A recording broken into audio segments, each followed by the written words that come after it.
Hey, what's up? So in the continuing, let's just try random shit and see what sticks. I thought I would go through what I had left in my comic book collection and kind of talk about some weird key issues that I have. So I wanted to do something way back in like 2012. I had this idea for Newts Got Issues. And I had a way bigger comic book collection and now literally all I have left is this short box, random stuff in here. Nothing particularly worth anything. It's more just stuff that has sentimental value to me, stuff that was given to me by other people. So I wanted to kind of pull some comics and, talk about them a little bit. So I guess we'll start at the top of the list with Action Comics number 592 and 593. John Byrne's run on Superman. And what's great about this is Superman gets tricked into accidentally making a porno movie on Apocalypse with Big Barda. And Scott Free, who's Mr. Miracle, is one of my favorite DC characters.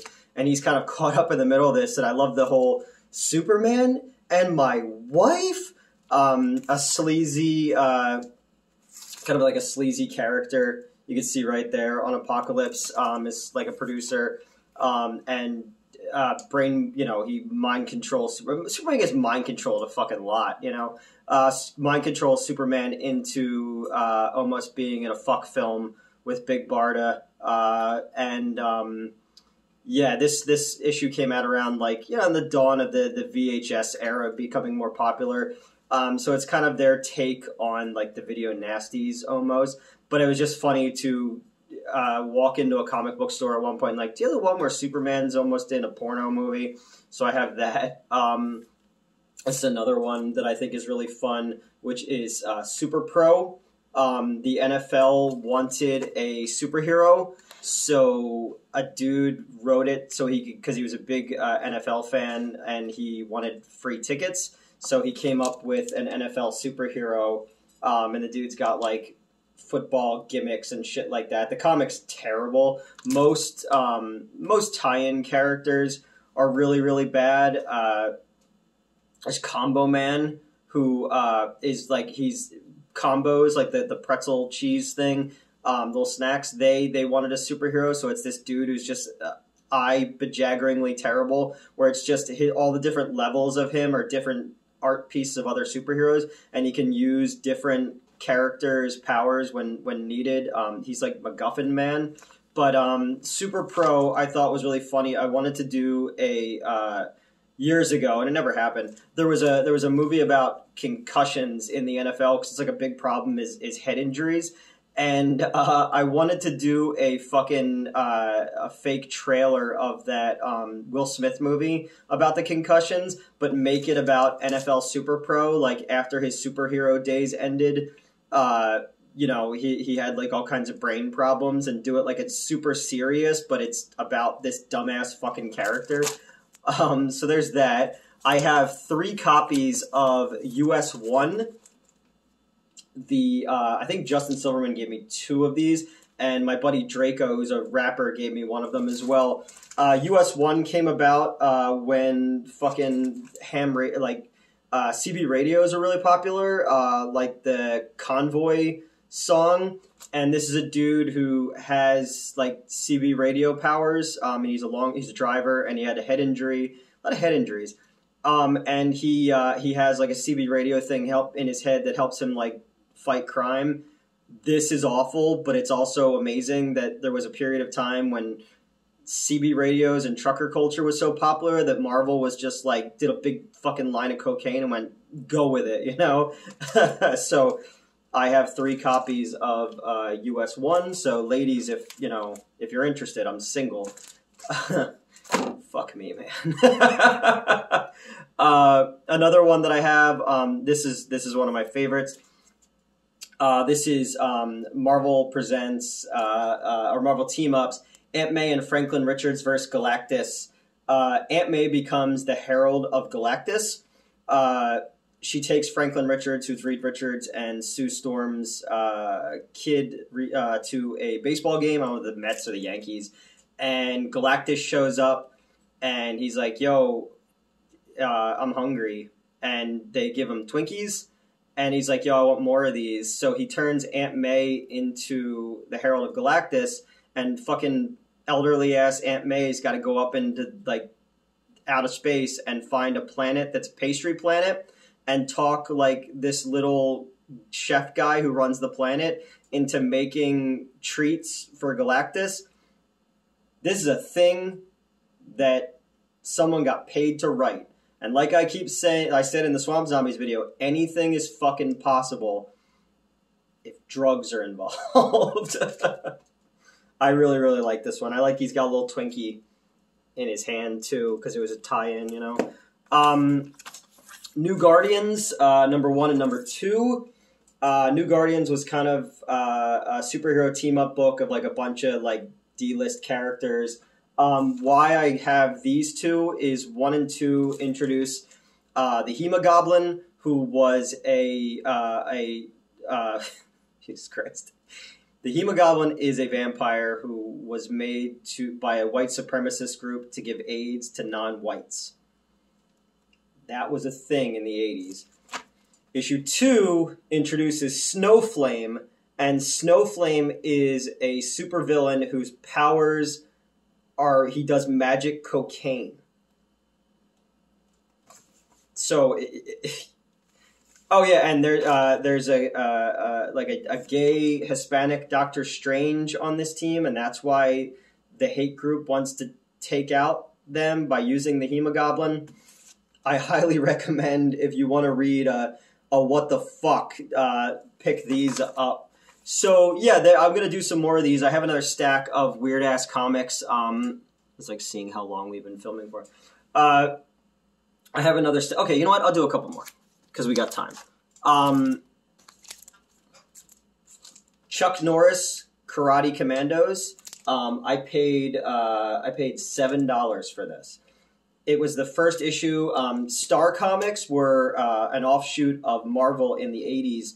You'll notice a lot of Star Comics based on Mattel toys or fucking Saturday morning cartoons at the time. They didn't want to they didn't want to tarnish the Marvel brand. So again, they didn't want to tarnish the Marvel brand. So they created, whoa, shit. It's all right, we're leaving it in. They didn't want to tarnish the Marvel brand. I'm so bad at this. Chuck Norris, you know. It's based on that terrible cartoon. There's like a little dude, there's like a sumo guy and like a kid he teamed up with named Too Much, who just said everything was too much. And if you get beat up with by a dude with red hair, just, you know, that's on you. Plan 9 from Outer Space. Eternity Comics. I'd never heard of them before. This is a sequel to the movie. It's not bad. There's like weird references in it to like Donald Trump now, which you read it and you go, oh, that didn't age well. But this was an independent comic book company back in the day, and Plan 9 is in public domain, so they were able to do a Plan 9 comic. It's black and white. It's very indie comic of its era. But I have this, and they also did the. It's got like a kind of a crumb look to it, or like, you know, like if you ever even read like American Splendor, like Harvey Pekar stuff. I also have the adaptation of the movie that they did. So this, because I have all bunch of Ed Wood stuff. And then the last one, this is an older one. This one actually, I love this character and this cover. Doom Patrol, the introduction of Animal, Vegetable, Mineral Man. He's part plant, part man, part dinosaur. That's just one of the coolest looking characters ever. They did it on the show, and if you haven't watched the show, I highly fucking recommend it. It's one of my favorite DC things. I've been a Doom Patrol fan since the 80s. And I always said I would get to make the movie because you know, they predate the X-Men, and they have a leader in a wheelchair, you know, but Stan Lee just took it and ran. And this one got a little bit more, like, in the 80s especially, it got, like, more existential and more weird and more avant-garde. And that really, like, kind of like Animal Man as well, like, it really stuck with me. But I just remember seeing this cover in Wizard magazine when I was a kid, because I grew up very much a comic book fan in the mid to late 80s. I'd say, like, when I finally started, like, reading them and, like, understanding the stories was probably, like, 87, 88, right before Batman came out. So, you know, I was there and didn't really understand Watchmen, but I remember having the issues, and The Dark Knight Returns is my favorite comic book story ever. But I just remember getting that and, like, not really getting why it was in the future and all that, but I was there for all that shit. And then going into the 90s, like, I was the perfect age for, like, the Image shit and all that. And I remember standing in line at this comic book store that I would eventually run years later for, like, X-Men #1, the Jim Lee cover, which is, like, still one of the highest selling comic books ever. I still have my copy that I had. I wore it down reading it over and over again when I was a kid. Stood in line for, the death of Superman. It was like a fucking bread line in Russia, you know? They would say, like, what's the, the American dream, but what's the Russian dream? And I always said, fourth in line, a light drizzle. I heard that a comedian said that in the 80s. I don't remember who said it. I didn't steal that joke. I just don't remember who said it. Elvira, what do you think of this? You think I should keep doing these? I already dropped the camera once. She doesn't care. She doesn't like comics. So this is just some of the dumb... Oh, what was I saying? That's in line for Superman, Death of Superman. And you were able to get just 2 copies. You could get, number 75, regular, the stick with the fucking cape, and then you could get one of the black... do I still have it? I think I still have it. Yeah, this is the one I had when I was a little kid. This is still the same one. It came with... It's still bagged. It came with an armband, because years later I got one. It was like a funeral armband, and like a collectible card or something like that. But, like, the 90s were kind of like the peak of that shit. I don't know. I just wanted to try something different, see if people want me to talk about comics a little bit, because, I'm a huge... Well, not anymore. I haven't really read anything new. I'm writing shit. And I'd like to talk about the comic that I did work on before for Arcana Comics back in the day. But yeah, so I wanted to just kind of show you guys some of the weird-ass shit that I have, in my collection, and I have more in my collection. And tell me some of the weirdest comics that you have or you've ever read. I love comics based on trends, because I have Skate Man is one I want to do next time, which is like a fucking roller skating superhero. I love comics that are based on product tie-ins and stuff like that. I think that stuff is so great. I just imagine the poor writer who, like, wanted to tell, like, they wanted to be, like, their era Samuel Clemens at Mark Twain. And they wound up writing, fucking, Chuck Norris Karate Commandos or I do have to imagine that the person who did the cocaine one and the AIDS one thought that they were, like, saying something, like they had some kind of social commentary. And then this motherfucker was just like, I really like the Giants. Here's a comic book. Tickets, please. Yeah, that's it. Newts Got Issues. Just trying something different. I'm off today, and I already worked out, and I made dinner. And in another video, I'm going to talk about how I took all these down, but I was like, oh shit, this might come out before that. So I put them back up, so I took them out of the case. So I'm putting in way more work for things that don't matter when I need to get out to the studio and get the camera and get all the editing stuff set up and all that. Talking to an editor now about doing some stuff. I've been learning some things, but I have some ideas that might be, like, above my pay grade. So I'm working a ton to save so that I can continue to pay people to do cool shit that I want to do. So things look a little bit more professional and the channel's not just this. So yeah.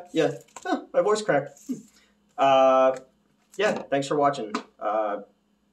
If you hate this, I'll never do it again. Bye.